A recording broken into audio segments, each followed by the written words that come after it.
and don't take this the wrong way. It's not a man crush, but I am totally hooked now on This Is Russ. Oh yes. I've been going from season 1, bouncing 1 to 2 to 3. Amazing, dude. Just saw episode 10 of season 5 when you're off to New York, and I went for 11. I don't know where you went after that. I'm like, that's home. Maybe you're in my place. I don't know. That's amazing. That's so funny. I did notice that your little flip flopper on protein powders. Who do you go with? Ooh, Oh, you okay. went from people to creatures of habit to. Yeah, I'm on Lineage right now. Lineage is it's a beef protein. So it's got organs, it's got, like maple syrup, it's got like powdered, obviously. And that's the one I'm on right now. That, or on my bus I got steak shake, same thing. Just Right. different. Well, how do you put a lot of research into that, or are you just word of mouth, or someone says, "Hey, Yeah, I mean, so Paul Saladino, he's a big animal-based guy on Instagram, and yeah, he sent me the Lineage, the beef powder, and I was just like, as opposed to dairy and whey and everything, I just like, I feel better taking this, the beef and the organ supplement powder as opposed to just a whey isolate or something. well, looking at that bus, watching the whole bus, I saw the bus tour. I mean, is it true that the pro wrestler designed that bus? Yeah, Triple H, dude. Triple H designed this bus. Wow, how, why, and how did that all go about? I have no idea. I mean, it ended up at our bus company, and as soon as we got on it, it's like, bro, this bus is fire. It's like it has two slide outs in the front, which makes it like as big as this living room here. Mhm. And then there was another slide out in the back, which is like, and when you're on a tour bus, that extra space is like so precious. And I mean, it had a washer and dryer in there, Oh, that. shower, full bath. It's like primo de Janeiro. And was there any remnants that said, "Oh yeah, this is definitely a 300-pound wrestler used this before I did"? Not so much his remnants, but like his kids. Like you could tell this thing was made for kids. Like it had a little pop out thing that was like a dry erase board on there, and it's like the toys pop in and out, the drawers, whatever. It's like you could tell it was made for a family, which was perfect for us. Well, now, as a superstar singer, now, I mean, you clean the bathroom now in the. Who cleans the bathroom in the bus? Do you have people that do that, or? Yeah, I mean every time we come home from a weekend, they take it in, they clean the sheets, clean the bus, flip because we got, two boys sleeping in their bunks, so they flip those sheets and our sheets and clean it and everything. Yeah.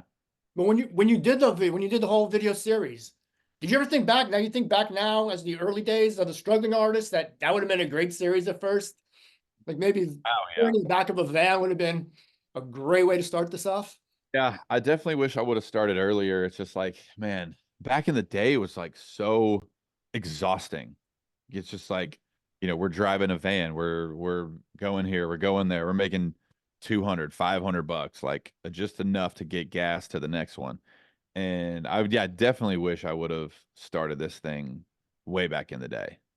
Well, what has changed now as a singer from those days to now touring with Sam Hunt? I mean, just about everything. Thank God, we got a couple buses, we got a semi truck, we got crew who help, they set up everything. I don't have to set up mic stands and guitar amps anymore, thank God. Which I'm super grateful for. I used to be a crew guy, so like I understand why and how important these guys are. So What did you have to do? What yeah, was your man. job back in the days? I was the backline tech for Chris Tomlin. He's a big Christian artist, and this was like a full arena tour.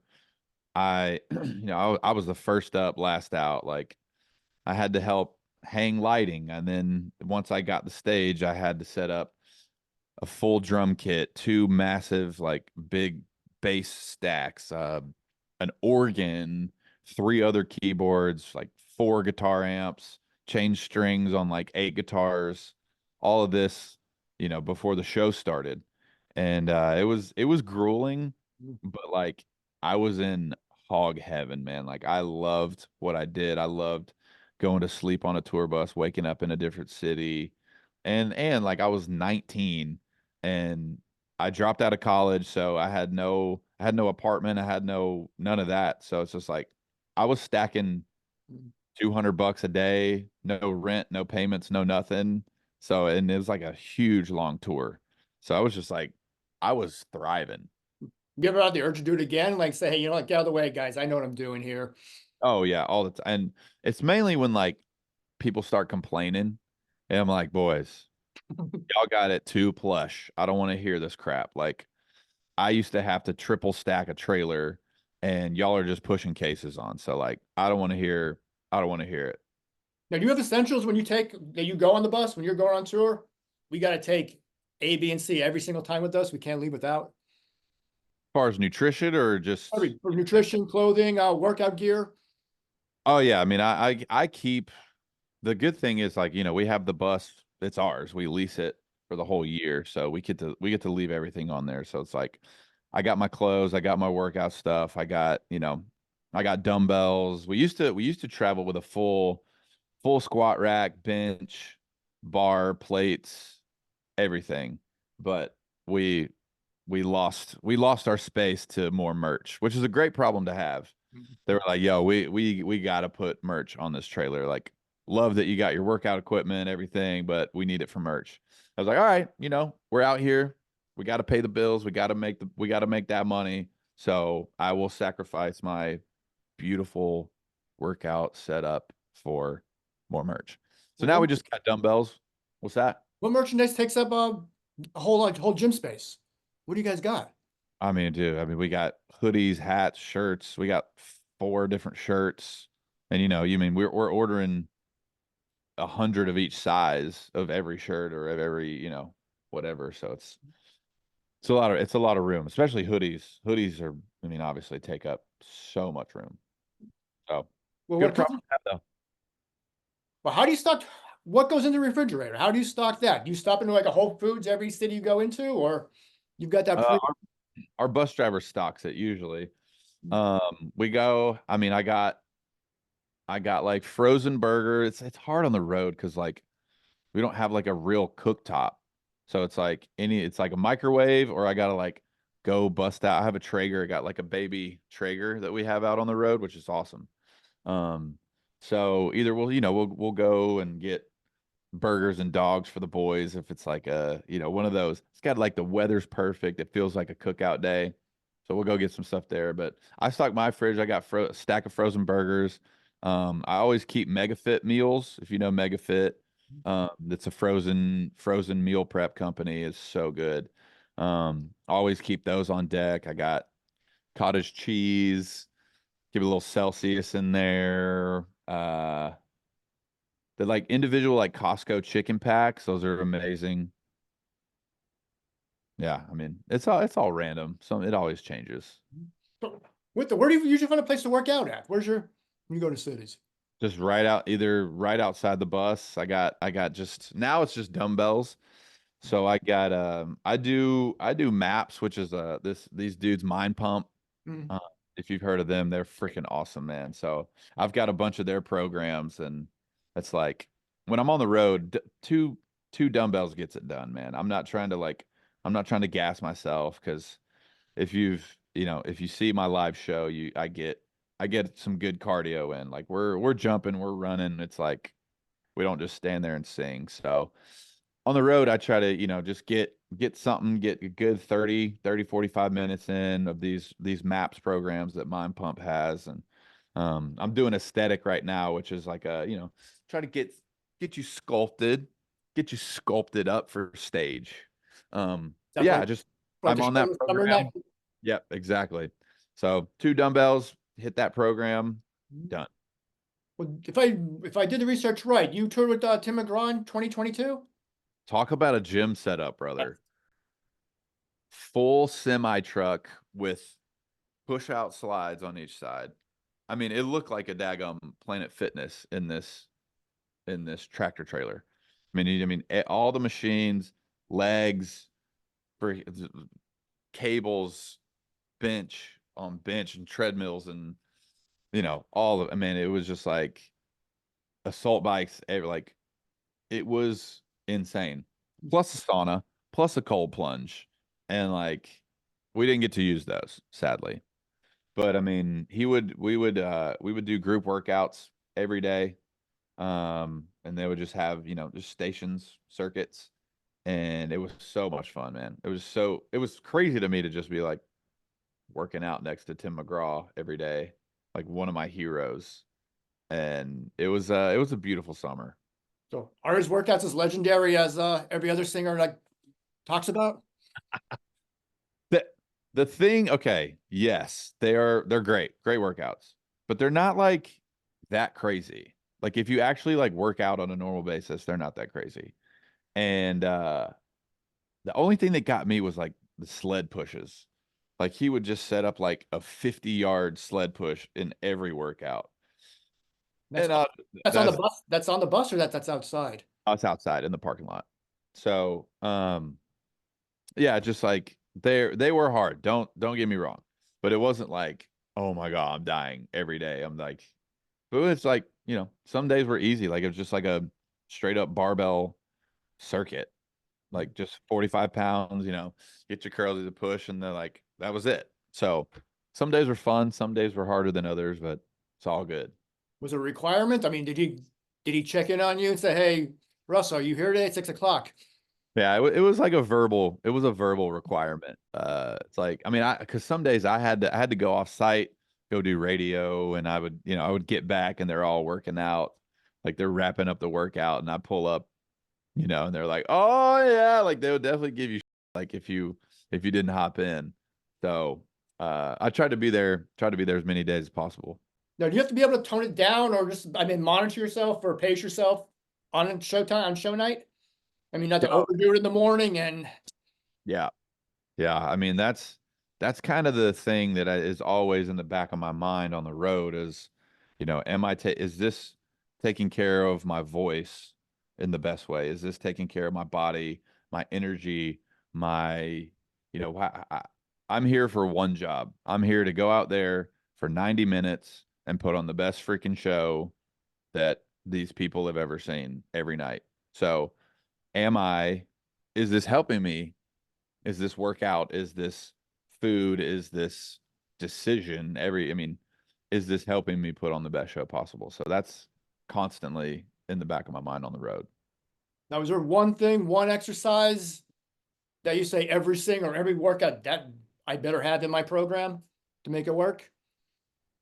Um, I think as a performer and singer that I'm like, running around, hopping around all the entire show, I've realized the importance of cardio and more of like the I'm a fan of hit workouts anyway.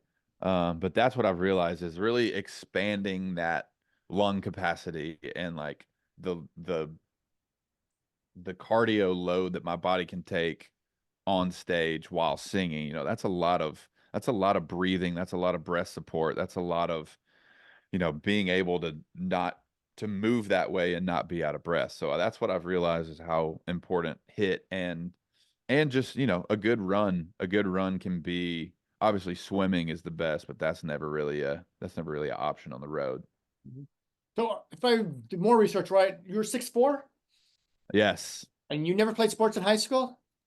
Dude, I played. I was like, I wasn't 6'4" until I hit like I was already at like 19. I was in college. You know what I mean? So it's like I didn't bloom till later. And I had already found music, like I'd already started playing drums, I'd already started playing guitar, and I just kind of like that's what I nerded out on was music from a pretty early age. So, I was on the football team in 8th grade, and I played basketball in like rec leagues and stuff. And I loved sports. Played a lot of baseball growing up too, like all the way up through right before high school and through middle school. So it's like I did play sports, Right. but I wasn't like, this is my dream, like this is my Mhm. destiny. Like once I found music, bro, it was just game over. Now, if you go back, what would be the one sport you would have tried out for, or maybe kept up with? I think I was if I would have been taller, if I would have hit 6'4" at an earlier age, definitely basketball. Like that's probably my first choice. Baseball too. Like I mean, I played the most baseball growing up, from t-ball to coach pitch to little league to, right before high school is when I stopped.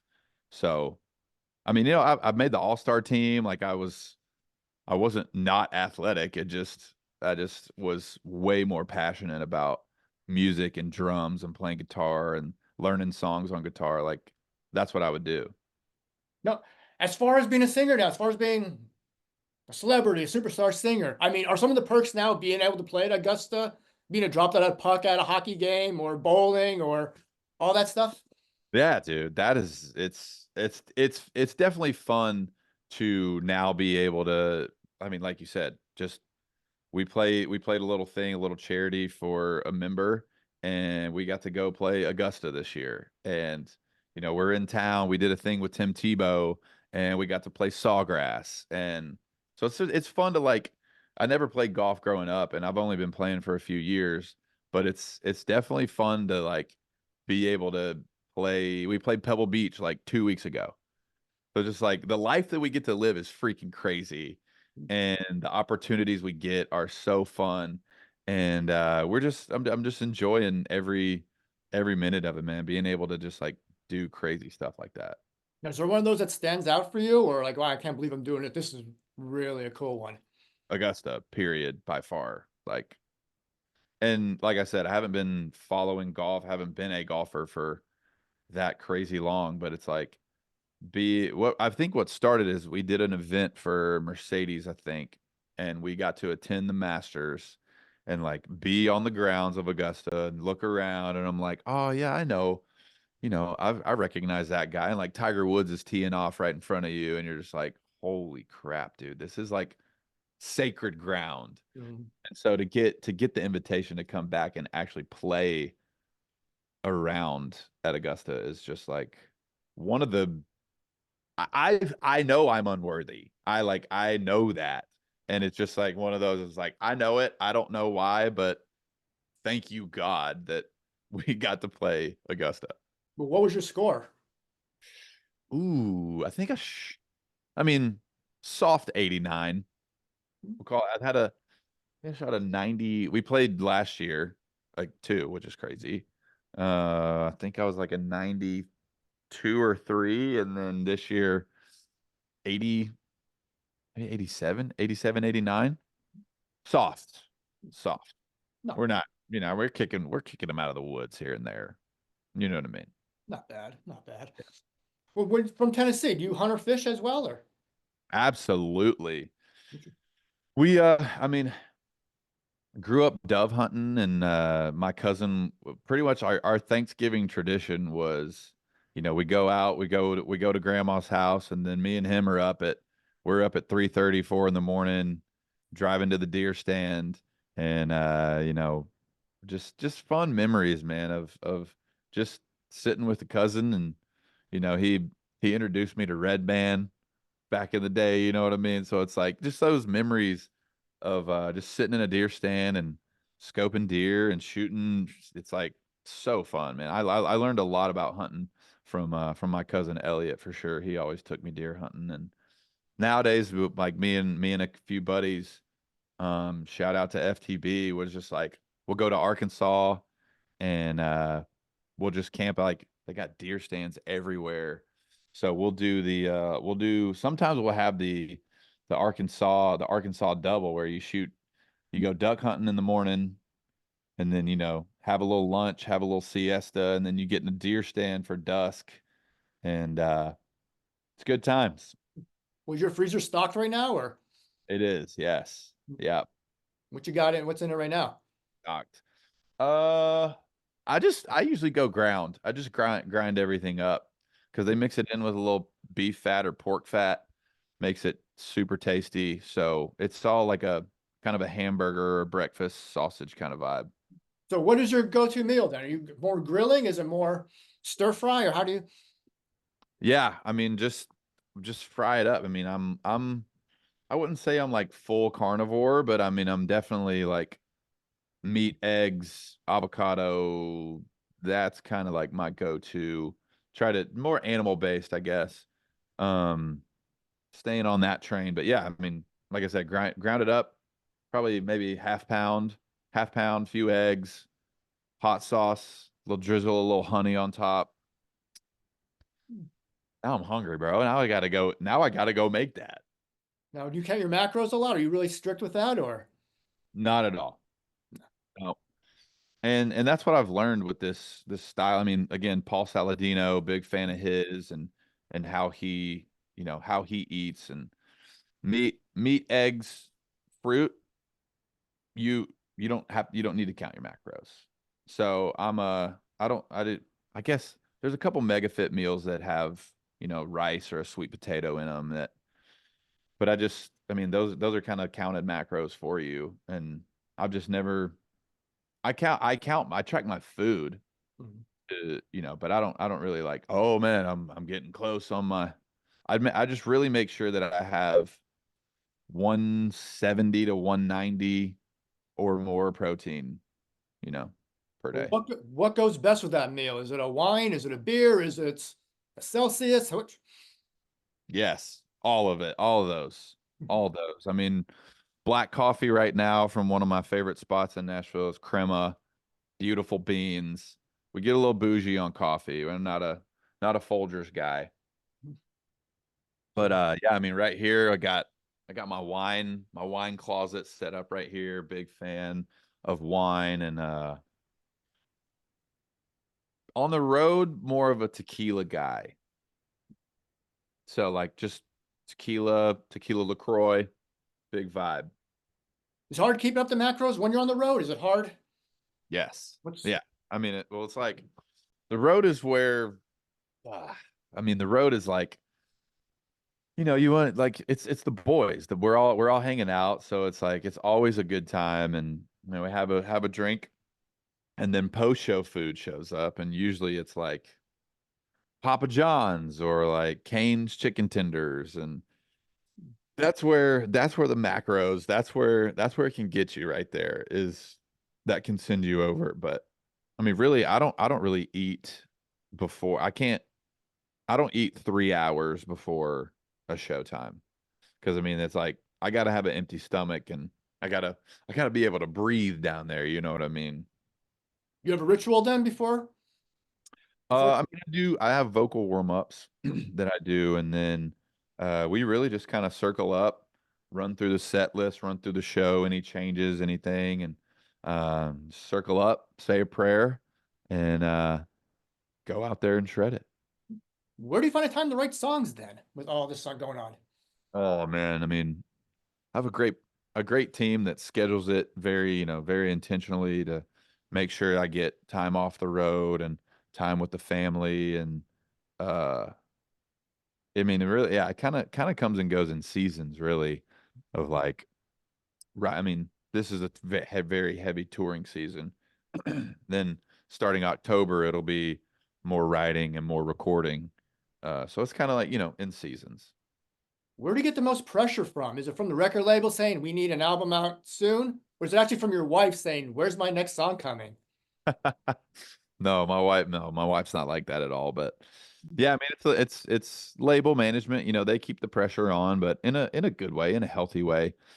But yeah, I mean, the label was just like, yeah, we need an EP that needs to come out this day, so we need music by this time. And we're just like, okay, well, here we go. Let's dive in, see if we can knock it out. And if we can't, we can't. But we did, and got the Bones, the EP coming out August 30th. But you have a strategy for writing? You do the same way, like a routine, 9 to 5, 10 to 6, or do you just I whenever mean, you feel inspired? I put when I feel inspired, I just like I put down like either a title or words or lyrics or music, and then I just kind of save that for when I get together with some of my go-to writers. And that's more of like a 11 to 3 or a 10 to 2, 10 to 3, whatever. Um, so that's when I'll like, oh dude, the other day I was feeling this and this came to my head and popped in my head. But I mean, every song is really, the process is so different every time. You never know if it's going to be a music spark or a word or a phrase or a title that sparks your, you know, your creativity on writing, you know, next big song. You can't just like try to catch lightning the same way twice. You can't say the way I wrote yours, that came out so well. I'm going to do Bones the same way. Yeah. Right. Yeah, yeah. I had both of those titles in my phone or in my head or whatever, and just the two different ways about going about it really just like are drastically different. Yours was just like this. I mean, we just went little piece by piece, image by image of all these. I mean, we probably had 6 or 7 different verses of like, you know, the boat stuck in the bottle, the pockets at a roulette, and the shoes, like all these different images. We probably had a bunch of those, and then we just kind of puzzle piece those all together. Now, I always ask this question, like, how do you know when that song is done? Like, how do you know when to put the pen down and say, you know what, this is the perfect song now, it's not going to get any better, and not come back 48 hours, 72 hours later and say, wait a minute, I got a better lyric for Yeah. this part here. I mean, that's rare. It really is rare. It's just like it's kind of when you know of the like when you listen back to because I don't listen to a ton of like other music because you know I'm going through my songs. I'm constantly listening to my songs to do exactly that. Listen and you know what would I change? How could I make this line better? And you know, does this song even make the album? Does this song even good enough for the album? And you know, I'm just like constantly analyzing, and it's rare to have a song that you write it, and we probably wrote it 2.5 hours, recorded it that day, just like a demo. And when you listen back, you're like, holy shit, like that, we did it, you know. So it's rare, but it sometimes it does happen. Do you have any songs that come to mind that you say, you know what, I don't like this, this isn't going to work out at all, just scrap it, and it turned out to be much bigger than you expected? Hmm. I mean, there's songs on the album that I think that are kind of more just like, yeah, you know, that's cool, and people really grab onto them. But uh, I mean, there's a bunch of songs that people have never heard that I'm definitely like, yeah, scrap them. Um, so yeah, I mean, there's not. She Likes It was one, honestly, that I liked it, and I was just like, hey, I think we should. I called my label. I was like, I think we should just put this song out. Spotify, Apple Music, Amazon, Pandora, like put it out to the DSPs and see what happens. And dude, next thing you know, it's like, oh, dude, 1 million streams a week. That's cool. And it's like, oh no, this week was 3 million. It's like, oh, dude, this was 5, and then it got like 7, 8 million a week, and we're just like, holy what is happening, bro? And that's when the label was like, yeah, we got to go to radio with this song. So that's one that kind of just like naturally. I mean, dude, no promotion, no like, no, I just like put it out. We love it. Cool. It's a cool song. And then they just like the fans, the people, America, the world just There's that one ran again. with I it. mean, from day one till today, what's the one piece of advice that you got from somebody that applies to this day?